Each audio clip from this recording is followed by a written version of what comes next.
Okay. Does anybody need more time or is everyone ready to proceed? You can give a thumbs up. Nicole, yes, the recording will be available after this meeting. So we send out a monthly newsletter. It'll probably take me about a week to get out with notes and just resources shared during this meeting and some additional ones. But the recording and notes will be included in that newsletter. We also post all of our videos to our website. If you give me just a minute, I can drop that in the chat. It's the Kansas City Physical Activity Plan website. 1 second.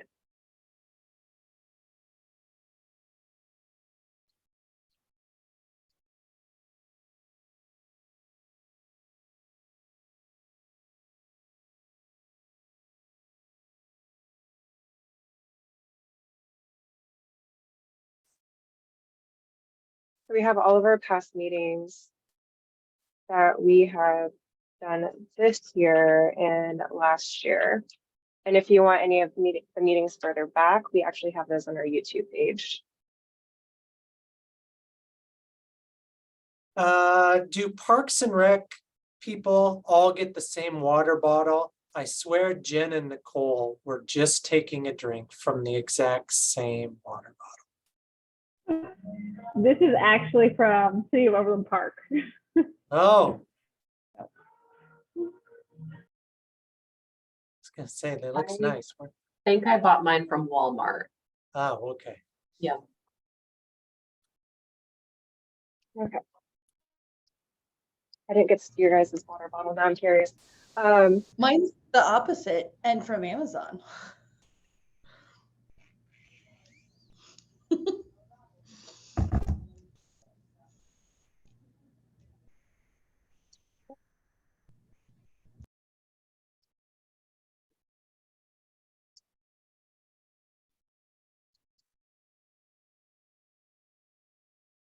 Okay, so kind of to go with the theme of today's meeting, we're going to be talking about summer safety and aquatic programming.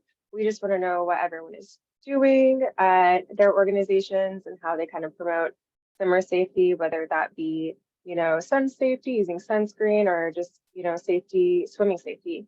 So to go with this, what are some of your places to go swimming to beat the summer heat?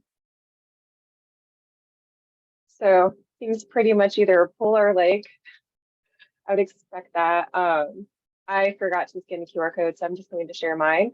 But probably a lake too. I really don't swim much. I like to lay out and use a sprinkler, and that's kind of how I beat the summer heat, but it's not really swimming. So, okay. On that note, we'll go Summer ahead. shandy also works pretty well. I could see that. Do you make your own? I don't have any time to make my own. Fair. Okay, so the next question, and Heath, I know you just joined us. If you want to go to menti.com and use the code 11959475, it's at the top of the screen I'm sharing. You can jump in and answer this last question. So what is the weirdest food combination you enjoy? So our quarterly meeting, the Kansas City Healthy Lifestyle Collaborative quarterly meeting, is tomorrow, and we're focused on food access. So I kind of wanted to tie in a question about just food, just weird combinations.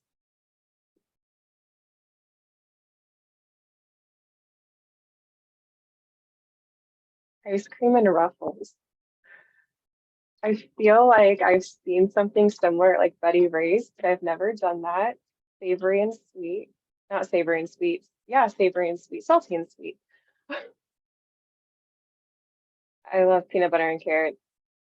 I actually have that today as a snack, so whoever put that, great combo. I like pickles and peanut butter. My word combo. And I'll give everyone just a few more minutes.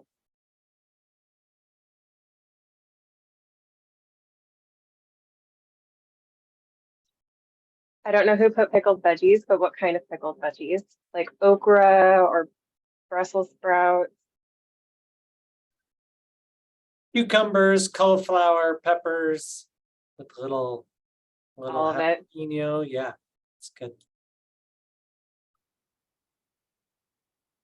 Have you ever had pickled watermelon rind?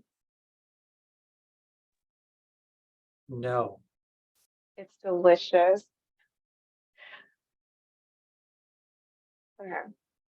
Well, just so we can keep things moving along, I'm going to go ahead and share the agenda, and then I'll let Jen take over. So we can go ahead and start today. Our group is pretty small, so if we want to go ahead and do introductions, let's go ahead and do that. I see some new faces. So like I mentioned earlier, we are focused on, for June, summer safety and aquatics programs.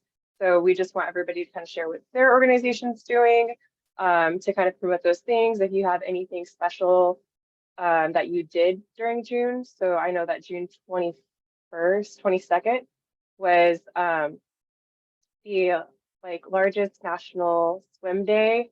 So if you did anything related to that, please share that. Other updates, Jen's going to be sharing with us some updates that they're doing over at Kansas City Parks and Recreation. They just recently collected some data to contribute to Brush Creek Cultural Heritage Trail. And then we just wanted to share that July, we're actually focusing on Parks and Recreation for a monthly newsletter for the Kansas City Healthy Lifestyle Collaborative. So if you have any resources you'd like to share to us, feel free to email me. I will go ahead and post my email in the chat right after I get done chatting. And then I wanted to share that the next meeting for July is actually canceled. We know that summer is a busy time and there's a lot of programming going on. So just giving everybody a break, we're not going to have the July meeting. And then so our next meeting will be August 23rd. And with that, we can go ahead and do introductions. I will have Jen start. Sure. So I am Jen Jutt. I'm the Superintendent of Community Services at Kansas City, Missouri Parks and Recreation. And I am one of the co-leads of this sector. And then are we saying anything about ourselves or our aquatics programs, or are we waiting for the next step? Go ahead and share now. Let's do that. Okay. Well, so recently, the aquatics programming at KC Parks was moved back over to the Community Services Division. In previous years, we've been going towards a model of having a third party run our outdoor pool location. So we've got 2 water parks, one in the Northland of Kansas City, Missouri, one in the southern area. And then we've got several outdoor pools. So they run all of those locations. And I would say the big main topic, especially this week, has been lifeguard safety in the heat. We've had some run-ins with that where, you know, it's going to be 100 degrees today. We're on an ozone orange alert and being told to stay inside. So how do we run our locations and keep our lifeguards safe and happy while they're out there in this extreme weather?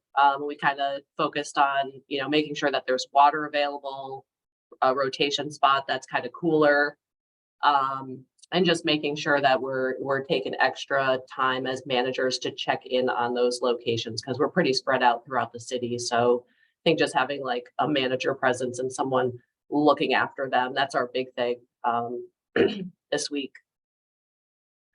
So I guess I'll send it over to, how about Heath?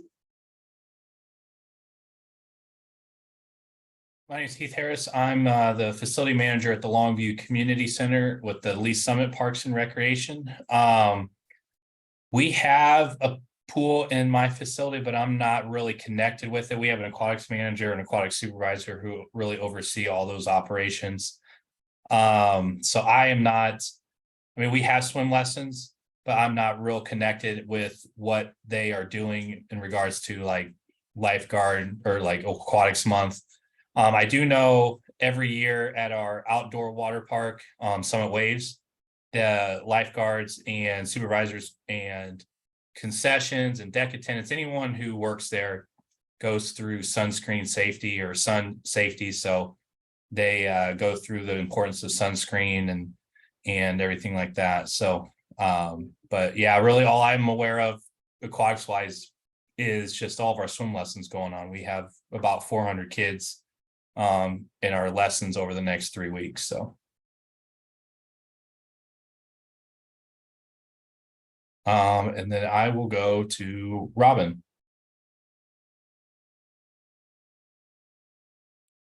Hey there, Robin Shook, Children's Mercy, Director of the Kansas City Healthy Lifestyles Collaborative, which is the backbone org for the Kansas City Physical Activity Plan. Let's see. I like to go to pools, and I went to 3 different pools last weekend, but I don't do any aquatics programming though. Other than that. Okay, so I'll go to, was that it? Am I missing anything? Okay, cool. Nicole, you're up. Oh, go ahead, Sabra. Oh, Nicole hasn't gone either. Sorry, Nicole. I'm Sabra, and I am with the YMCA of Greater Kansas City, and I supervise our Wyandotte County locations, as well as a lot of our aquatic partnerships. So across the metro, I facilitate a lot of our outreach programming. This year, we are slated to have almost 2,000 go through free swim lessons throughout the YMCA. And that's on top of our group lessons in our facilities. So we can dig more into that later. But yeah, I live swim lessons and programming and lifeguards. So I'm excited for this call. Nicole, sorry, I stole your spot. You're fine. I am with the city of Lenexa, and I am the aquatics programmer for the aquatic division. So I deal with all of our swimming lessons and a lot of our lifeguards. I'm also in charge of our swim teams and everything like that. We are focusing on a lot of sun safety, especially because this year we have our big 3 all-city meets, which is our championship meets. So we're looking at sun safety for not only our lifeguards, but our people attending, as well as our athletes who will be in our facility. Those events are in the middle of July, so they tend to be really hot. So July 12th, 14th, and 15th.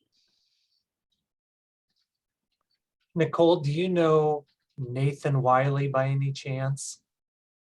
I believe he's working at some pools in Lenexa this summer. He's my nephew. It sounds familiar. We have a lot, so Yeah, very I can possibly. Yeah. He is, you'll never guess, but he's a tall, lanky, awkward 15-year-old with a moppy curly hair, like every teenage boy. I was gonna say we have a lot of those as well, but yeah. It's kind of the look right now for teenage boys. Yeah. Mhm.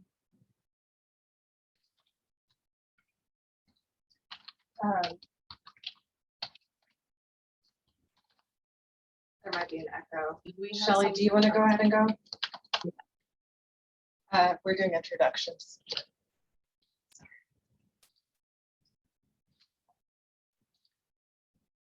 Sure. Hi, I'm Shelley Summer. I just walked in from our community garden that sits right next to Casey Moe Park land. It's adjacent to and across the street from 2 different parks. Not that that has anything to do with this actual meeting, but that's why my camera's off. I'm not sure you actually want to see what I look like right now. I am the program manager here at Children's Mercy for the Kansas City Healthy Lifestyles Collaborative, and I support a few of the other sectors. All right, awesome. So as Katie was saying at the beginning of the meeting, she had mentioned the world's largest swimming lesson, which occurred on June 22nd, 2023 this year. Casey Moe Parks, we were not able to, unfortunately, get it together to be able to participate in that. Was anybody here able to participate in the world's largest swim lesson, or has participated in the past? So I just put a link in the chat to the website for the world's largest swim lesson. And essentially, if you haven't heard of that concept, it happens every year in June. And the premise is that everybody or every participant that has a pool gets, some people together, usually kids, to do a swim lesson on this day, just to bring awareness to water safety, swim lessons. If you reach out to the contact, is actually showing a 913 number. So to me, that means that this person is based in Kansas somewhere, potentially. But they'll get you media materials, they'll get you information to be able to promote swim lessons. And I think, being aquatics professionals, typically, we're pretty passionate about aquatics, water safety, swim lessons. So this is a great way to be able to share this with our community. This is something that we'll definitely be participating in next year with KC Mo Parks. So like I said, I was just wondering what people thought about the swim lesson, or the world's largest swim lesson. Will you be participating next year or in future years? Hey, Jen. We have participated as an organization with the Y several years. We just had a lot of other programming going on this year and weren't able to swing it this year. It is amazing. I think especially if it's organized and prioritized top down from the start, it definitely goes a lot smoother, especially if you can find sponsors. For years, again, I'm going to date things, we hosted a big one at Schlitterbahn, and they would not only give pool time, but then also allow every participant to have a free pass for the whole day. Again, dating things. But in finding those partners that will sponsor not only the world's largest swim lesson and making sure that that is made a priority in the community, then going that additional step and maybe having an incentive to get certain community involvement to attend also has really helped over the years. Yeah, I think that's a great point. With Schlitterbahn no longer in operation, but just down the road. And then there's Great Wolf Lodge and Oceans of Fun. And then, if you have your own aquatics facility or your own water parks or pools, an incentive park admission or pool admission for the day. Usually the world's largest swim lesson gives some kind of swag. I don't know what it is. I'm assuming it's like a keychain or a fanny pack or a water bottle, or those are just my guesses. But yeah, I think that's a great point, having some sponsorship and incentive to bring awareness to it, for sure.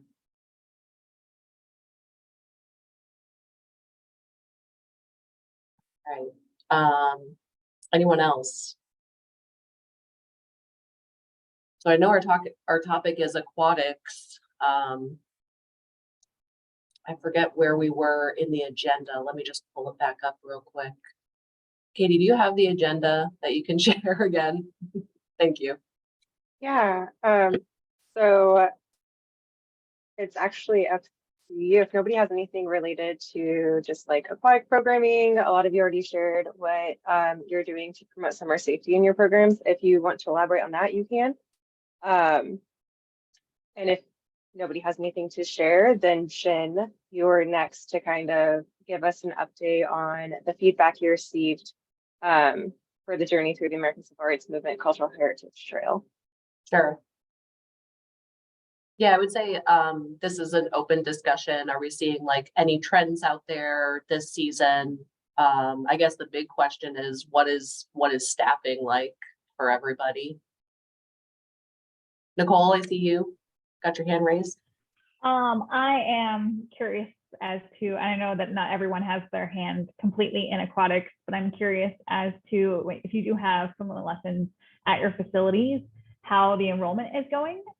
We've noticed that this year our outdoor enrollment is a little bit lower than previous years. It was not here for last year, so I can't speak firsthand, but we are noticing some lower numbers.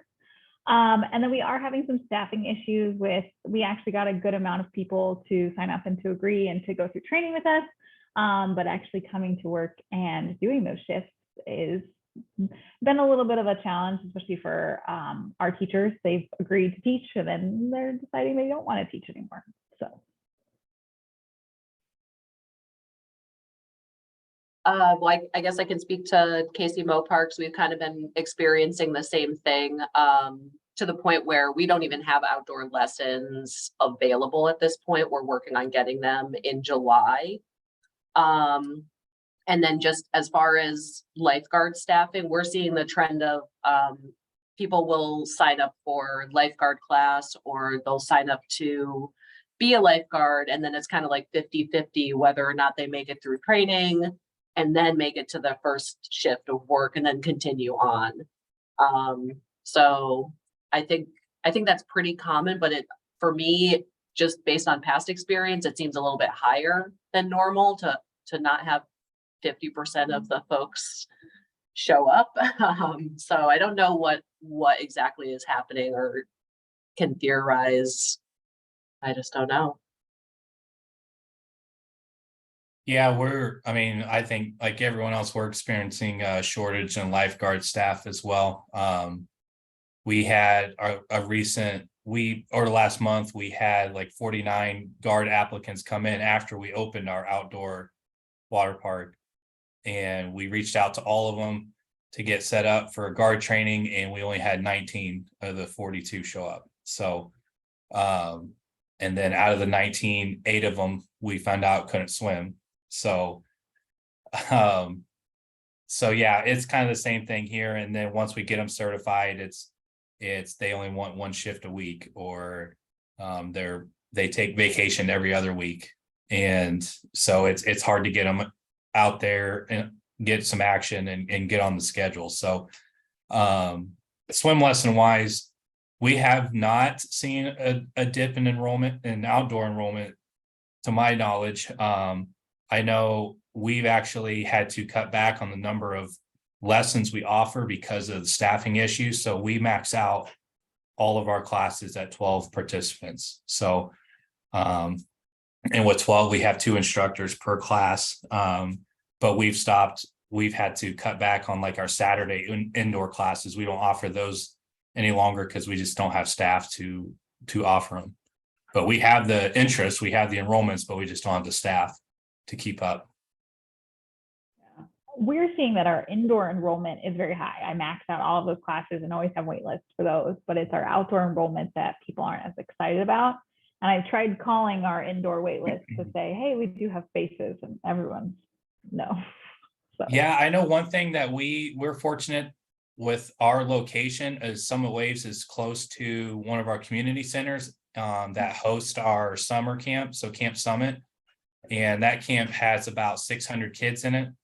And so we try to coincide morning outdoor lessons with Camp Summit. So they can sign up for 8:30, 9:30 sessions, and those counselors will walk them over to the pool, make sure they take the lesson, and then they will bring them back to camp. So that's one way we've kind of helped out with morning enrollments during the weekdays in the summer. Yeah.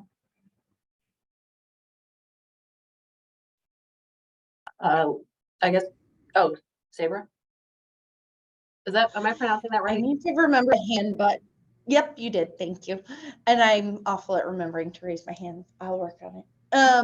So we found trending at the Y in general, almost all of our lessons are indoors. Some of our outreach programs, we do partner with park and rec pools or community pools, and those are quite successful. But again, it's a different bucket since those are free to our participants. But I echo a lot of the same staffing struggles that I think a lot of us are finding is, of the applicants we get, how many of them then fully complete the process, and then how many know how to swim and get through certification to working. A trend I've noticed at one of my facilities specifically is what I used to be able to run with, say, 30 guards. I now have to have 45 to 50. You were spot on. It's, hey, we only want 1 shift a week, or we're on vacation every other week. And I think that is honestly just part of the trend of this younger generation is families have prioritized more of those trips and vacations, and the teenage job is not that top priority for a lot of our associates at this time. And it just shifts things a bit where we end up having to have a lot more staff versus prior.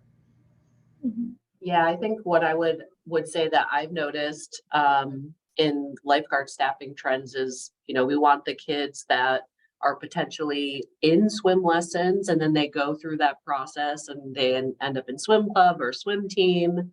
So they're participating in sports and other after-school activities, and then we're trying to recruit them to be our lifeguards, and then they're just too busy. So yes, they are prioritizing other things, family, school, sports, things like that. What are some things that the group is doing to try to increase lifeguard retention, or like think about it differently? I know, I've tried whistle programs, bead programs, several aquatics programs, you name it. We probably all tried it. Is anybody doing anything different out there, seeing what will happen? I know sorry, go ahead. No, you're fine. Go ahead. I was gonna say, the department altogether, we've added like favorite things funding to our budgets. So in the past, like if we wanted to throw a pizza party or throw an end of season party or just gratitude, like bring donuts, that came out of our own pockets as supervisors. So now we've added funding to our budgets where we can have an end of season party, or we can go buy pizza one Friday or whatever for our staff, or to reward them that way. We've also made Employee of the Month awards. Again, these are all department wide, where supervisors can submit Employee of the Months, and if that employee wins ultimately for the whole department, they'll get like a $10 gift card. They'll get a certificate that's signed by our administrator, and we'll put their photo up throughout the department, and they'll be recognized.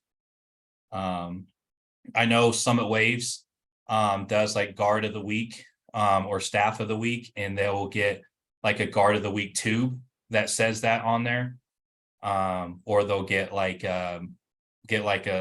their name on a plaque that patrons can see at the facility as well. Yeah, we do a couple different things here too.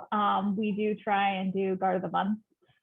We also do our bead program. I don't think the beads work very well for our guards personally. Half of them throw them away, or they get dirty or lost. But our big thing that we're focusing on this year is our Step Up program. And this is for our leadership team of our head guards and our future pool managers. And it's an opportunity for them to kind of work through some of the job duties that they do and get some additional training. I find that that's really popular, and that they like taking on some of those additional roles. And then we get those kiddos excited about being part of our leadership team, and they want to return next year to be a part of that leadership team. I'm looking into doing something with, especially with some of our older swim lesson kids, and we want to do a junior lifeguard kind of program where they, come up through our ranks and maybe are a cashier for the next year, and then work into that guarding in subsequent years after that. But that's kind of where we're at this point. Yeah, and some of my previous experience, because I worked in the private sector of aquatics for quite some time, and we had money to be able to do this. So this may not be feasible, but what we found is to incentivize our guards to pick up shifts. They only want to work the one shift. It can only be 4 hours. How helpful really is that to get your pool staffed?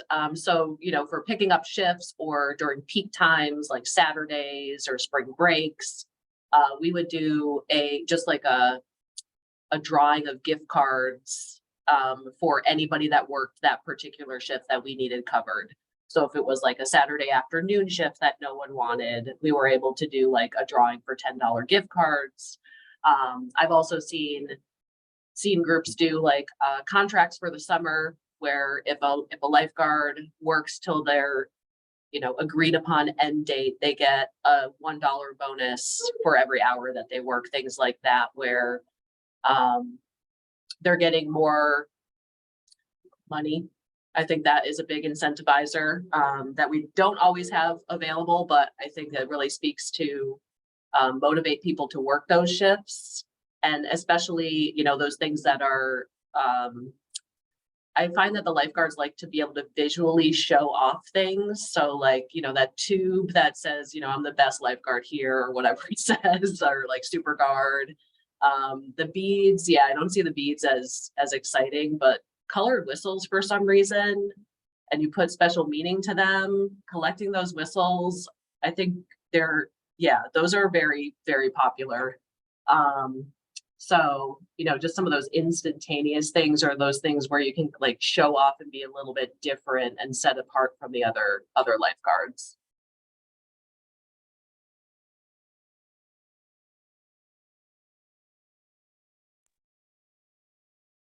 I was curious, just because it's come up in other contexts, that if transportation is a barrier for potential guards. Like I'm thinking, like if, I don't know how old you have to be a lifeguard, 16 or something like that maybe, but like if they don't have a car or their own car, if that's a problem at all. So I work in Wyandotte County, Kansas City, Kansas predominantly, and I absolutely have staff that don't have transportation. Oftentimes they find a buddy, and then the buddy is their transportation, and that's something that the team really takes care of each other with. But yes, I have one that rides the bus to work and relies on public transportation. And if the bus is running late, he has to message the team and say, sorry guys, the bus is late. I'm on it. This is my estimated arrival time. I think especially facilities that are hiring at 15 or work in neighborhoods where that personal transportation is an issue, it absolutely is a factor. And I think that that's something it is different all across the metro of how it affects us all differently, and then how we overcome that. But I find that's actually more of an issue for our lifeguard training, because they are not always at the location where the applicant will be working. So to get them to certification training sometimes is a harder battle for us, because we may send them somewhere else to get certified. Yeah, I would definitely agree. You almost have to like set up a transportation service, just hit up all the work locations, like the after school bus.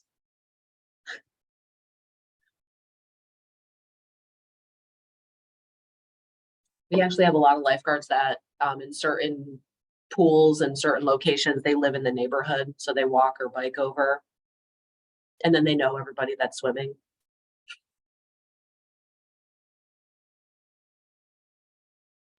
All the good and bad and in between that comes with that. Exactly.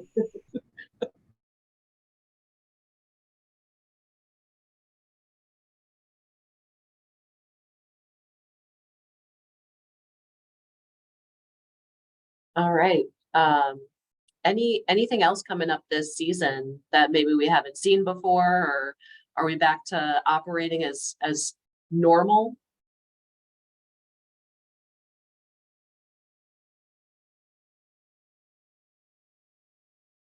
I know we are back to normal here in Lee Summit. All of our hours for the pool are back to normal. So a couple of new things that they've added this year at our outdoor water park is I've started to add exercise classes to the water park. So I mean, we open at 12 during the weekdays and 11 on weekends. And so before that time, we offer swim lessons. Our camp, like I said, our summer camp goes in and swims for an hour every weekday. But we've also added like river walking. So we have like a lazy river. So we add like river walking for an hour. They'll do like sunset yoga at the wave pool, or do aquafit in the lap pool. Just figure out different ways to bring in more people who maybe typically don't come to the pool. And just it's not revenue generating to the point that it's gonna swing the budget one way or the other, but it just gets more exposure for the pool and lower, I guess, busy times or less busier times. How's the participation in those programs? The river walking, we've had probably the most participation in. However, those have been held Sunday mornings, and this past Sunday was the first time that we hadn't been rained out this year, or the weather has been cooperative with us. And we had about 75 show up for the hour this past Sunday, but the last the couple weeks prior, we had about 25 average. So we don't open the rest of the park to them. We just only allow them to utilize those certain areas. So that's our biggest question. And with those, we include, if you have a season pass, you can attend those for free. If you do not, you got to pay entrance to do those programs. I like it. I like the wave pool sunset yoga. That Yeah. sounds like it would be well attended. Yeah, and I think they've had one of those so far, and I think they had about 30, 35 show up for that one too.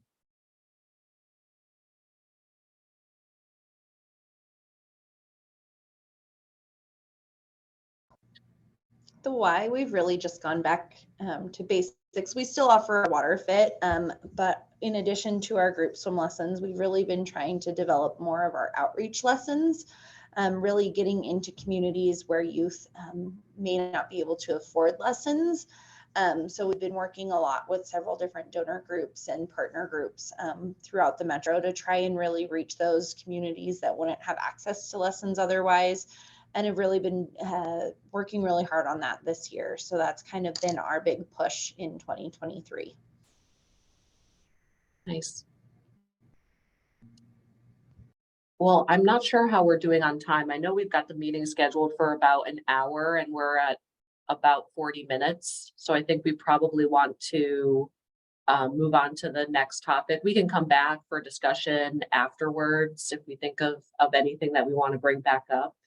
But I think the next thing is for me to talk about the Brush Creek Cultural Heritage Trail. And Katie, were you going to put the slides up or do you need me to put the slides up? Whichever you prefer. I've got it ready to go. Okay, if you have it ready, that's great. I do not have it ready, so you'd see me like fumble around and get it ready. That's okay. So while she's getting that up, I'll just kind of do a brief little intro. So we're actually not at the point where we have we are receiving suggestions right now. So as you can see on the screen, got the website right there for the Brush Creek Cultural Heritage Trail. This is a project that we're working on in Casey Parks in Missouri. And what we're basically doing is we are looking at putting in some sites along the Brush Creek along Brush Creek, excuse me, that focus on, you can go to the next slide, that focus on civil rights and Black history in Kansas City, Missouri, and the area. So right here, there's just the table of contents of what we're going to talk about. It's a pretty brief overview, and then we can discuss, take any questions. You can go to the next slide. So pretty much what this is, like I said, is the community came forward, and Brush Creek falls under the jurisdiction of Kansas City, Missouri Parks and Recreation. So we maintain the trails along that area. We also maintain both of the boulevards that are on the north and south side of Brush Creek. We work with the water department as well on this. And so what we're doing right now is we are looking for suggestions for these sites that can highlight some events in the civil rights movement in Kansas City, Missouri, or just Black history in general.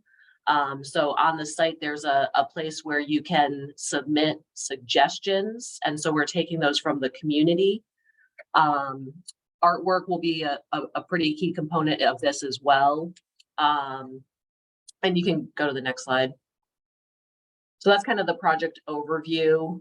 Right here, I included a map of the corridor. So you can see Brush Creek. It's about a mile-long stretch that we're looking to turn into this cultural corridor with the 14 sites. So it's about a mile long, like I said, from Brush Creek Community Center, Bruce R. Watkins Center all the way down to about the Paseo. And then on the south side, we've got Emmanuel Cleaver 2 Boulevard and Dr. Martin Luther King Jr. Boulevard.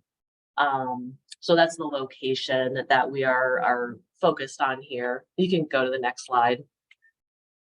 And then just some of the elements. So there'll be a public art installation. And due to the significance, we're just focused on establishing these sites, coming up with the naming and branding, and then finding prominent elements from history, events, people that had an impact on the movement or the Black experience in Kansas City. You can go to the next slide. And then here I included the project timeline. So we're right in the middle of community engagement. We've had a couple of outreach and community input sessions. We partnered with the Kansas City Public Library to hold an event at one of their locations where people could come and discuss the project, and then they could also research any individuals or events and submit those ideas for the sites for the trail. And so right now, like I said, we're kind of in the midst of gathering that information, and we're getting close to the point where we'll be having a steering committee and some history buffs assist us with picking those events and or people. You can go to the next one. And then we've also partnered with just a couple partners throughout this project. So we're partnered with the city. We're working with Olsen Studio and Parson they're helping us to get this information together.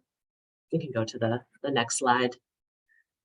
And then some just frequently asked questions. So what is a cultural heritage trail?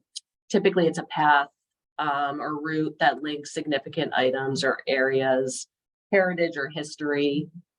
Usually includes signs, markers. Typically there's some kind of tour that might be associated with that location, historic landmarks, monuments. So one of the significant locations along this trail is the Bruce R. Watkins Cultural Heritage Center and Museum at one end of the trail. So we'll kind of see how everything flushes out with it, and that could be like a potential location where the trail ends and people can go in and then go into the center and then experience additional enrichment in that location as well. You can go to the next slide. We are funding the project. We received a grant from the Kauffman Foundation, and then we are also partnering with the city of Kansas City and the 1% for the arts program for the remaining $400,000. So just like a quick background on KC Parks, we are a sales tax funded parks department. So the city of Kansas City giving us money is actually from our general fund. It's not parks money. So that's why it looks a little weird there if you're not familiar with how our department is funded. And then how will the sites be selected? Like I had mentioned, we're going to have a project steering committee with some professional historians that will evaluate all of the submissions to pick the 14 sites. And then our goal for completion is the year 2024. So it's still a little bit vague as we're just in the beginning parts of it, but we're hoping to get part of the project finished in 2024. So that's just a brief overview. I'm sorry I didn't have more information. I was hoping that we would have more submissions or I could give a couple examples, but we're not quite there yet, as we're still receiving them. So any questions about that? Any comments?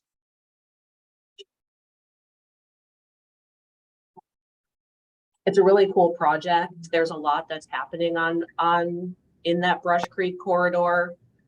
We're also working on a strategic plan for the Bruce R. Watkins Cultural Heritage Center. It's been quite some time since we've had a plan for that location. And so that will tie into the Cultural Heritage Trail as well. Jen, I think that's awesome. Have you thought of course, aquatic brain in me is saying, maybe some of the dates and timelines about integrating aquatics in pools? For Brush Creek? Mm-hmm. You had said like different stops would highlight different aspects of things. Yeah, I think that's a possibility. I'm not sure what will come in submission wise, but I know that there is a lot of history of pools in Kansas City. You know, Swope Pool is a pretty significant historical pool in the city. So I'd like to see it. We have a pool just right by Brush Creek Community Center that's pretty popular.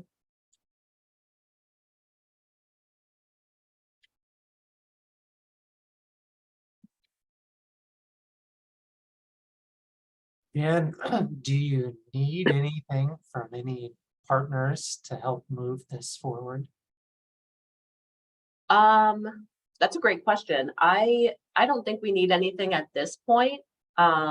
I think if you have any suggestions or feedback or ideas, we're,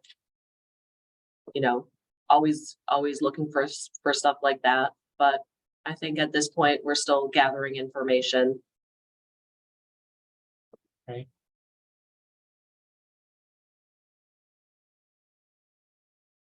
All right, so that is the Brush Creek Cultural Heritage Trail.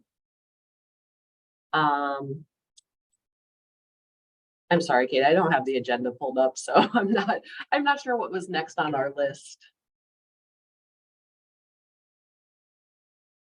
I just wanted, so it was actually, we're under other updates. So if anybody has anything that their programs are doing not related to like summer program or aquatics, please feel free to share it now.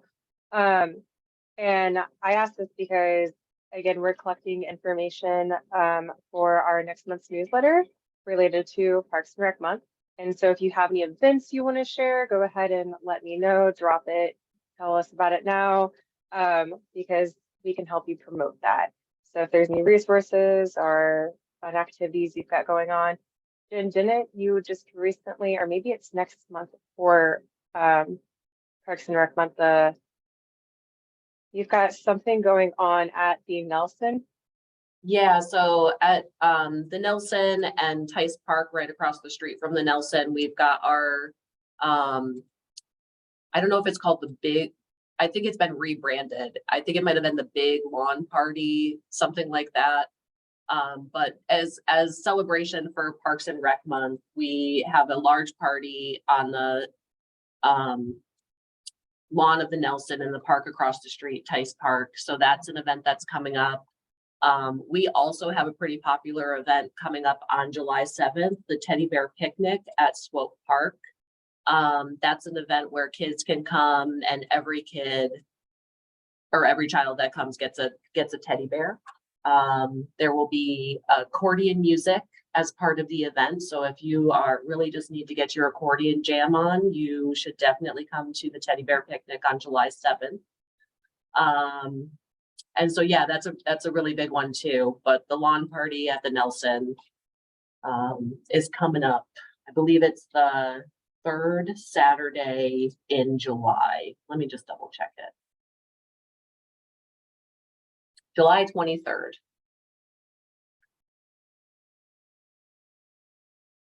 How's everybody else going to be celebrating Parks and Rec Month?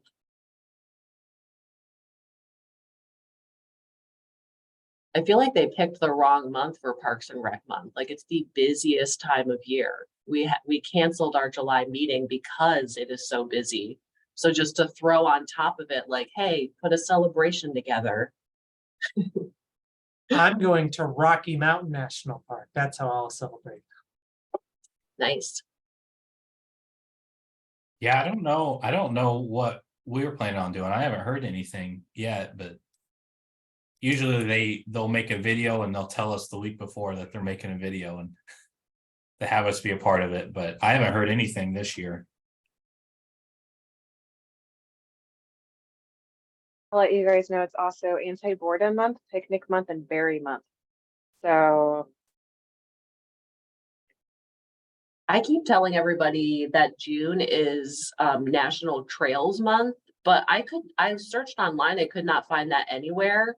All I found was that the first Saturday of June was National Trail Day. But I think I'm starting a new month in June. It's National Trail Month, along with Pride Month, along with whatever else it is.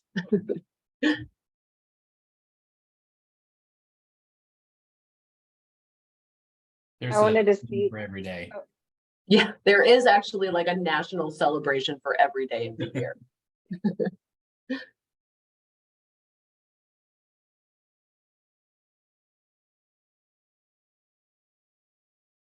Well, I've got a few announcements if no one else has anything. Okay, three things. First one is KCPA plan related. That is, as you may have heard if you've attended past meetings, the Kansas City Physical Activity Plan has strategy implementation funding available. We have, through 6 months of this year, we've only given out a small proportion of the amount we have to distribute. So we strongly encourage sectors to submit applications for implementation funds. I can't remember, I believe we've funded some projects through this sector already. You've been, I think, maybe a couple applications. But since we have unspent funds and others, we have a minimum of, I think, $10,000 that could fund projects for this sector. So this is very easy to obtain funding as long as you meet some very basic criteria. So, you know, put on your creative hats, think about what might be useful either for your program, your organization, or for the sector.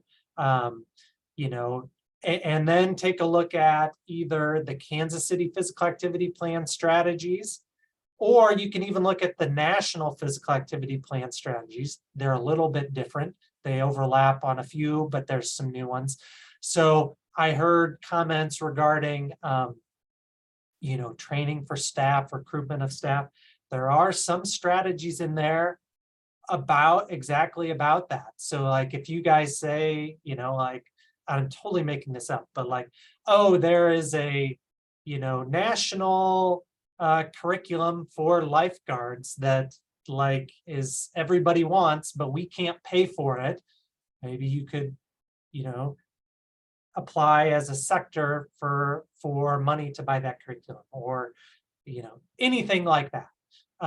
So I strongly encourage you guys to you know, continue to think about projects either as a sector as a whole or your individual organizations.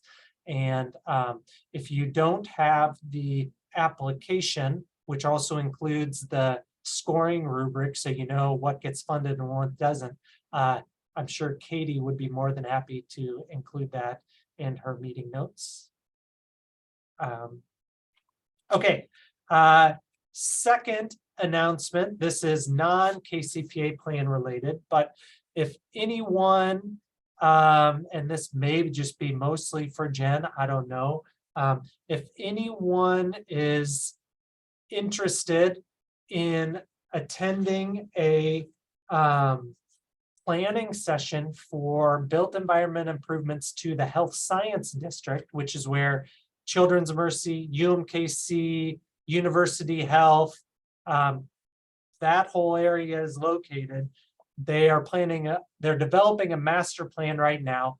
There's a park that sits within the health science district, at least one park, maybe even more. And they're proposing lots of changes to this. So good and, maybe not so good. If you're interested in this, they are hosting 2 sessions. I'll put it in the chat. Monday, July 10th in person, Friday, July 14th, virtual. You can RSVP to Allison Troutwine, and I'll put her, or maybe Katie, if you have a chance to put her email in the chat. That'd be good. We've had several discussions with them. They're very, very, very receptive to feedback. So I wanted to share that one. Last announcement that I have is back to KCPA plan related. I'm going to share my screen just for a second. We have a project that is funded by the National Center for Advancing Translational Sciences at KU Med Center. Can you guys see my screen okay? Yes, okay, great. And it is a physical activity mapping project. What does that mean? We are trying to identify every single physical activity program in the region. So that's every Parks and Rec program, that's every swim program, every aquatics program. We've already had a kickoff meeting for this, several of you attended that. If you're interested in attending our second meeting, like our interim report meeting, you can let Natalie know. Katie, if you could put Natalie's email in the chat box. We will get you added to that invite. We don't have a date yet, but it will be sometime in July, okay?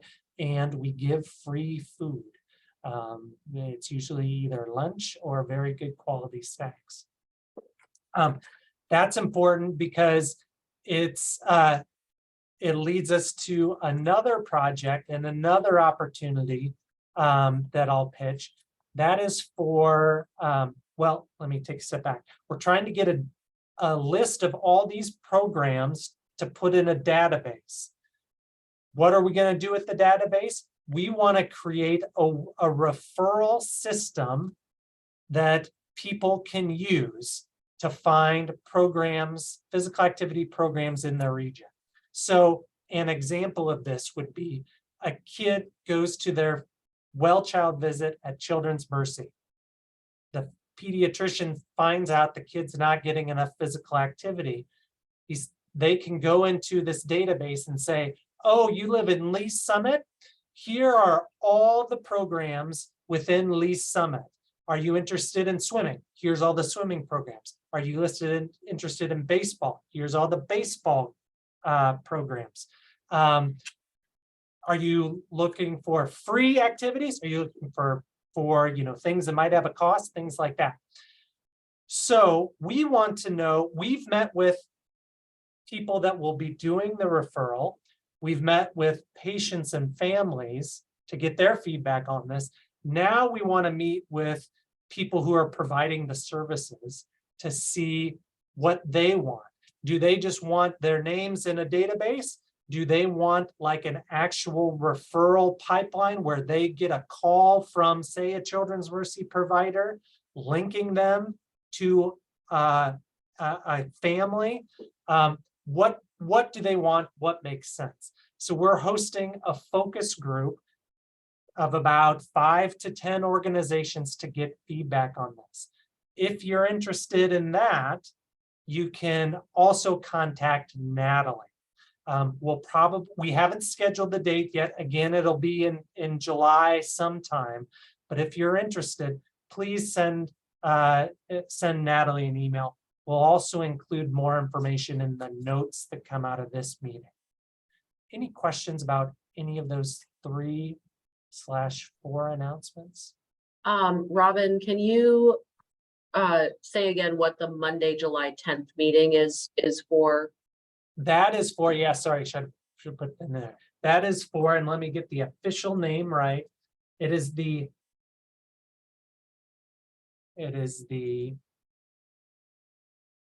Health Science Community Improvement Master Plan Community Feedback. It's a mouthful. That's a lot. They've been working on this master plan for a long time. We, KCHLC, has been meeting with them off and on, provided them feedback. They've been super responsive to that feedback. Things like, like, oh, I think that your sidewalks need to be twice as wide because that's the link between the bus stop and the entrance to the hospital. Could get a lot of traffic. Things like that. Okay, thank you. Yeah, you're welcome.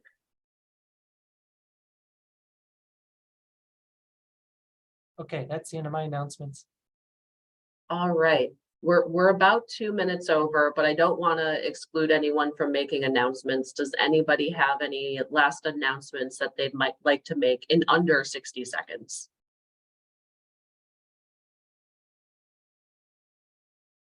Okay, well, if not, we'll wrap it up. Our next meeting, like Katie said at the beginning, we will not have a July meeting because we are so busy with Parks and Rec month. And our next meeting will be at the end of August. The date will be in the notes. Look out for, an invitation. Invite your other Parks and Rec colleagues, and don't forget about the implementation plan grants. We'd love to see more applications coming in. If you have any questions about that, you can email myself, Katie, or Allison, the other co-lead who was not able to be here today. And again, thank you for coming to the Parks and Rec meeting during this busy time. We appreciate it. Great discussion. Have a great week.